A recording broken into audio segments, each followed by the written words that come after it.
ॐ ॐ भूर्भुवः स्वः भर्गो धीमहि धियो यो नः प्रचोदयात्। ॐ चैतन्यं शाश्वतं शान्तं व्योमातीतं निरञ्जनं बिन्दुकातं तस्मै श्रीगुरवे नमः।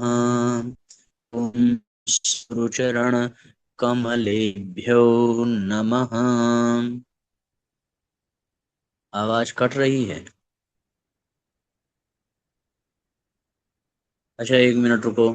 नेटवर्क चेंज करके 5G से 4G का आना है।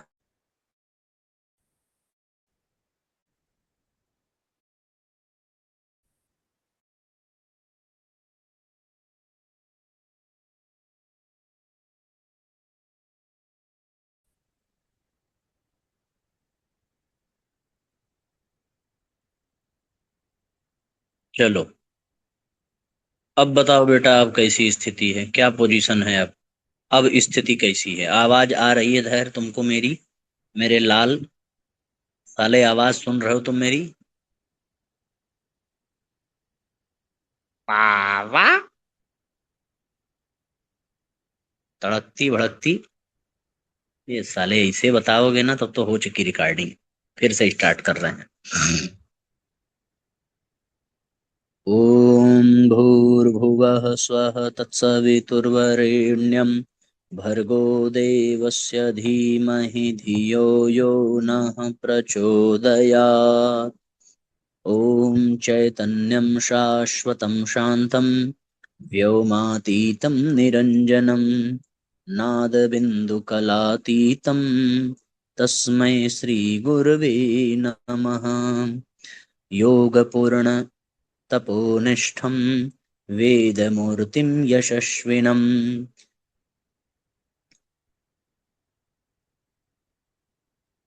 गौरवर्णं गुरुश्रेष्ठं भगवत्या सुशोभितं कारुण्यामृतं सागरं शिष्यभक्तादिसेवितं श्रीरामं सद्गुरुं ध्यायेत् तमाचार्यवरं प्रभुम्। ॐ सद्गुरुचरणकमलेभ्यो नमः। वन्दे भगवतीं देवीं श्रीरामञ्च जगद्गुरुं पादपद्मे तयोः श्रुत्वा प्रणमामि मुहुर्मुहुः। परम पूज्य गुरुदेव परम वंदनीय माता जी के दिव्य संरक्षण में विराजमान ऑनलाइन दैनिक स्वाध्याय के आज के सत्र में आप सभी आत्मीय बंधुओं का बहुत बहुत स्वागत अभिनंदन है साथियों। आइए भावपूर्वक आज के सत्र का हम सभी शुभारंभ करते हैं। सभी परिजन शीघ्रता पूर्वक जुड़ें और जुड़ करके अधिक से अधिक आज के लिंक को शेयर करें। आशा है आप लोगों को आवाज अच्छे से आ रही होगी। चैट बॉक्स में अपना नाम अपना स्थान अवश्य लिखेंगे। 9वें अध्याय के चिंतन में हम सभी निरंतर क्रमशः बढ़ते जा रहे हैं और प्रारंभ के साथियों हम लोगों ने 27 श्लोकों तक की चर्चा संपन्न कर ली है। भगवान ने अर्जुन को देवताओं के पूजन भजन में लगने की अपेक्षा स्वयं परमात्मा के यजन में पूजन में लगने की बात कही है कि अर्जुन, मैं ही समस्त यज्ञों का भोक्ता हूँ। अहम ही सर्व यज्ञानाम भोक्ता च प्रभुरेव च। मैं ही समस्त यज्ञों का भोक्ता हूँ, मैं ही सबका स्वामी हूँ। माम न तुमाम भिजानन्ति, जो मुझे इस प्रकार नहीं जानते, वे तत्ववेना तस्च्यवन्ति ते, उनका पतन हो जाता है। ऐसा भगवान ने 24वें श्लोक में कहा। और भगवान ये कहते हैं कि जो लोग देवताओं को पूजते हैं वो देवताओं को पाते हैं, जो लोग पीतरों को पूजते हैं पीतरों को पाते हैं। यान्ति देवव्रता देवान् पितृयान्ति पितृव्रता भूतानि यान्ति भूतेज्या मद्यजिनोपि यान्ति मद्याजिनोपि माम। मुझे भजने वाला मुझे ही प्राप्त करता है। भगवान कहते हैं अर्जुन से कि अर्जुन, अन्य अन्य देवताओं के पूजन के लिए बड़ी सामग्री चाहिए, बड़ी विधियां चाहिए, पर मेरे लिए कोई विधि, कोई पूजन नहीं, केवल भाव ही बहुत है। पत्रम पुष्पम फलम तोयम यो मे भक्त्या प्रयक्षति। केवल पत्र पुष्प फल जल इत्यादि से भी मैं प्रसन्न हो जाता हूं। तदहम तदहम भक्त्युपहृत मश्नामि। भक्ति भाव से प्रयतात्मनः, जो तल्लीन होकर के मेरा पूजन करता है, मैं उसके द्वारा प्रदान किए गए सभी पदार्थों का भक्षण करता हूं, स्वीकार कर लेता हूं। तदहम भक्त्युपहृतम अश्नामि प्रयतात्मनः। ये भगवान ने बड़ी सुंदर बात कही। और फिर उसके बाद भगवान पदार्थों के समर्पण के पश्चात भगवान अपने समस्त क्रियाओं के समर्पण की भी बात करते हैं। यत करोषि, तुम जो कुछ भी कर रहे हो वो सब कुछ मुझे अर्पित कर दो। यदश्नासि, जो कुछ भी भोजन इत्यादि करते हो। यदश्नासि यज्जुहोसि, यहाँ तक कि तुम जो यज्ञ करते हो वह यज्ञ भी मुझे अर्पित कर दो। और फिर आगे भगवान कहते हैं ददासि यत्, जो तुम दान करते हो वह भी मुझे अर्पित कर दो। यत् तपस्यासि कौन्तेय तत्कुरुष्व मदार्पणम, जो तप करते हो, जो कुछ भी क्रिया है तुम्हारे द्वारा, उन समस्त क्रियाओं को तत्कुरुष्व मदार्पणम, मेरे अर्पित कर देना चाहिए। ऐसा भगवान ने अर्जुन से कहा। श्री भगवान की इन बातों को अर्जुन बहुत ध्यान से सुन रहे हैं। अगर अर्जुन ध्यान से न सुनते तो कदाचित भगवान ऐसे दिव्य ज्ञान को कहाँ बताते, और आज साथियों फिर ये दिव्य ज्ञान हमें भी प्राप्त ना होता। इसलिए आइए हम अब आज 28वें श्लोक की चर्चा करते हैं। यहां तक साथियों सबको स्पष्ट हो गया होगा। पीछे के 2 श्लोकों में पदार्थों और क्रियाओं को भगवान के अर्पण करने का वर्णन करके अब आगे के श्लोक में उस अर्पण का भगवान फल बताते हैं। तो 25वें श्लोक में भगवान ने पदार्थों के अर्पण की बात की। पत्रम पुष्पम फलम तोयम यो मे भक्त्या प्रयक्षति तदहम पहृतम मश्नामि। भक्ति भरे, भाव से भरे अंतःकरण से भक्त्युपहृत मश्नामि प्रयतात्मनः, भक्ति से भरे अंतःकरण से मुझे अर्पित कर देना। भक्त्युपहृत मश्नामि। और फिर 26वें श्लोक में भगवान ने अपनी क्रियाओं को अर्पित करने की बात कही। यत् करोषि यदश्नामि यज्जुहोसि ददामि च यत् तपस्यासि कौन्तेय तत्कुरुष्व मदार्पणम। सब कुछ मुझे अर्पित कर दे हे कौन्तेय, हे कुंती पुत्र। 28वां श्लोक। शुभाशुभ फलैरेवं मोक्षसे कर्म बंधनैः संन्यास योग युक्तात्मा विमुक्तो मामुपैष्यसि। अब देखिए बड़ा सुंदर श्लोक है ये। बहुत ध्यान पूर्वक हम लोग इस श्लोक की भी व्याख्या को सुने। क्या कहते हैं भगवान? एवं शुभा शुभ फलैर एवं, इस प्रकार मेरे अर्पण करने से कर्म बंधनैः, कर्म बंधन से, और शुभाशुभ फलैः, शुभ विहित और अशुभ निषिद्ध संपूर्ण कर्मों के फलों से मोक्ष से तू मुक्त हो जाएगा।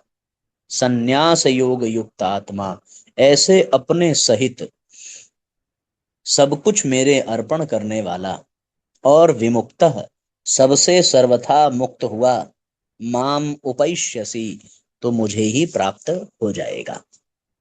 कितनी सुंदर बात। शुभाशुभ फलैर एवं या फलैरेवं मोक्ष से कर्म बंधनई है।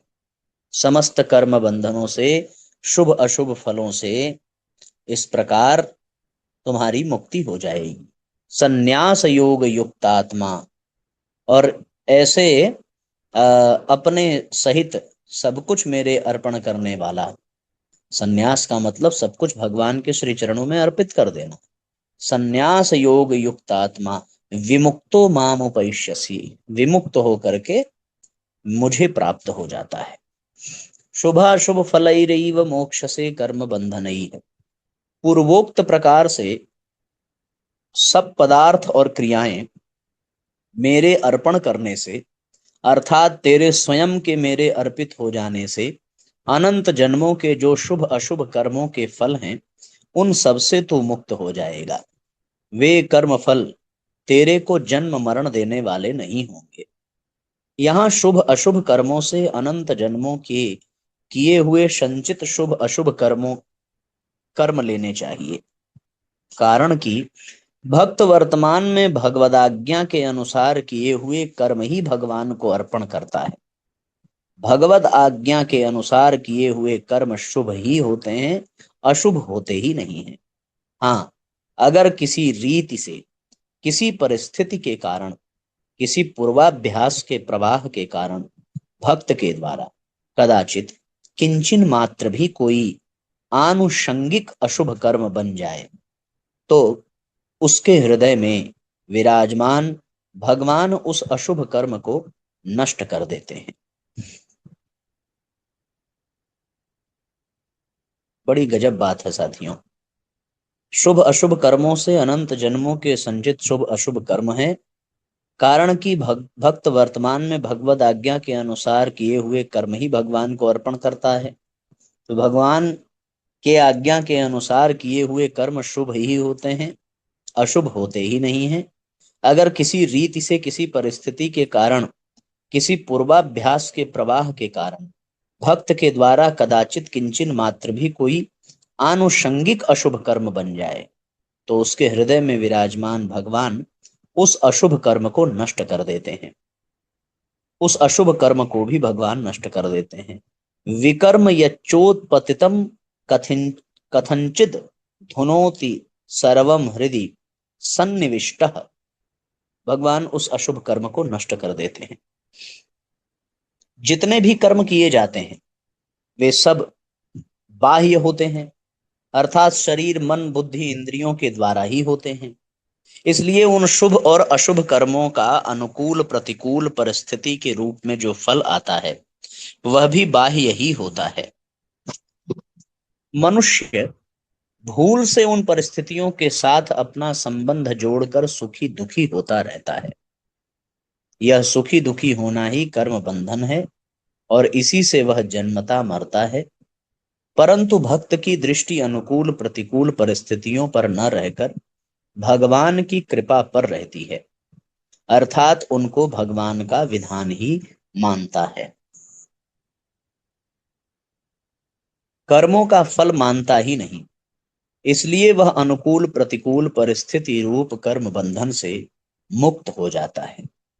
संन्यास योग युक्तात्मा, संपूर्ण कर्मों को भगवान के अर्पण करने का नाम ही संन्यास योग है। इस संन्यास योग अर्थात समर्पण योग से युक्त होने वाले को यहाँ संन्यास योग युक्तात्मा कहा गया है। ऐसे तो गीता में बहुत जगह संन्यास शब्द सांख्य योग का वाचक आता है, पर इसका प्रयोग भक्ति में भी होता है। जैसे मयि सन्न्यस्य, जैसे सांख्य योगी संपूर्ण कर्मों को मन से नवद्वार वाले शरीर में रखकर स्वयं सुखपूर्वक अपने स्वरूप में स्थित रहता है, ऐसे ही भक्त कर्मों के साथ अपने माने हुए संबंध को भगवान में रख देता है।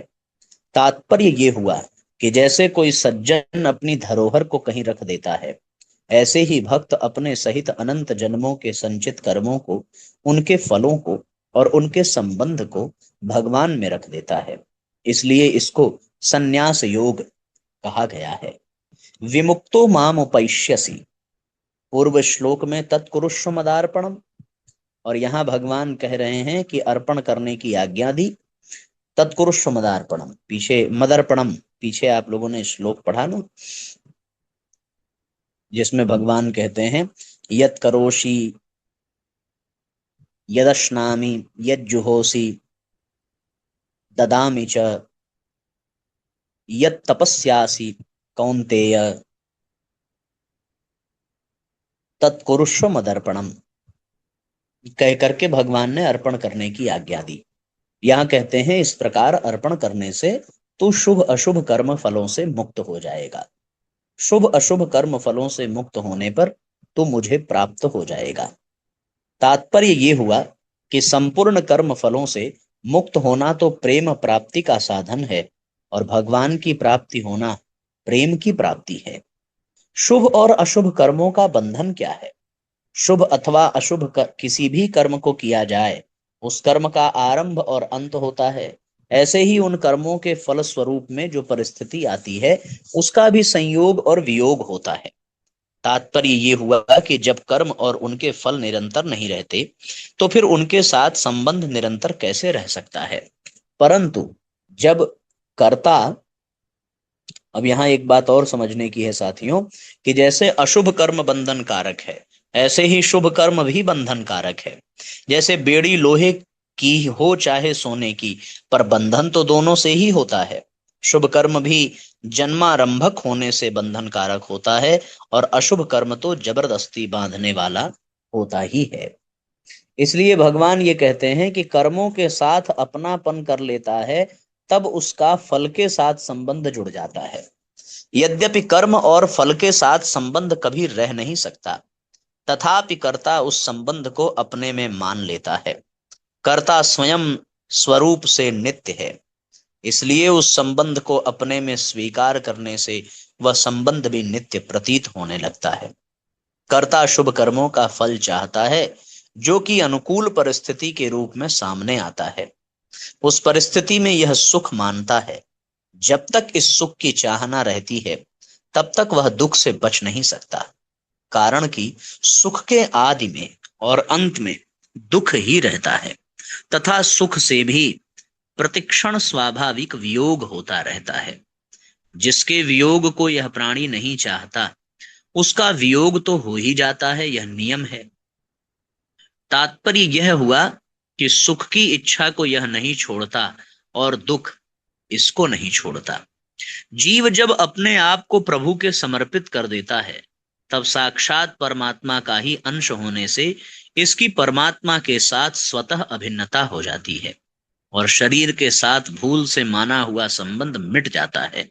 यह परमात्मा के साथ अभिन्न तो पहले से ही था, केवल अपने लिए कर्म करने से इस अभिन्नता का अनुभव नहीं होता था।